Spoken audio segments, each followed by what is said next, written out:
নমস্কার, কেমন আছেন সবাই? আজ অনেক দিন পর আপনাদের সামনে আবার একটি ভিডিও নিয়ে হাজির হলাম। আসলে বাড়ি আসার পর একটু ব্যস্ত হয়ে যাওয়ার কারণে আপনাদের সামনে ঠিকমতো ভিডিও শেয়ার করতে পারছি না। এইবার চেষ্টা করব ডেলি ভিডিও আপলোড করার। আমরা সকলেই জানি 144 বছর পর মহাকুম্ভ মেলার আয়োজন করা হয়েছে। আর সেই মেলা উপলক্ষে রাস্তাঘাট গাড়ি ঘোড়া চারিদিকে প্রচণ্ড ভিড়। কুম্ভ এক্সপ্রেসে থার্ড এসির মধ্যে আপনারা একবার লক্ষ্য করে দেখুন যে কি প্রচণ্ড ভারে ভিড়। থার্ড এসির মধ্যেই যদি এই ভিড় লক্ষ্য করা যায় তাহলে জেনারেল আর স্লিপারের অবস্থাটা কি একবার। এই ক্ষেত্রে সব থেকে বেশি সমস্যার সৃষ্টি হচ্ছে যারা রিজার্ভেশনের টিকিট করেছে তাদের ক্ষেত্রে। না তারা শুতে পারছে, না তারা শান্তিতে একটু বসতে পারছে, কারণ যেনারা উঠেছিলেন ওনারাই সব থেকে বেশি প্রবলেমের সৃষ্টি করছেন, ইচ্ছা করে ঝামেলা করছেন।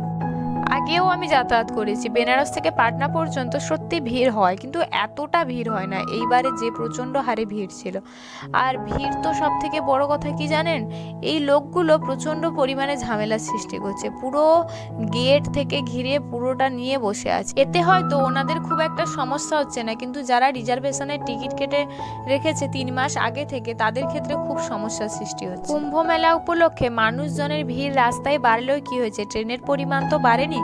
এই কারণে হয়তো ট্রেনের মধ্যে এতটা ভিড়। যাই হোক, অনেকেই এই মহাকুম্ভ মেলায় গিয়ে পূর্ণ স্নান করে মেলা ঘুরে এসেছেন।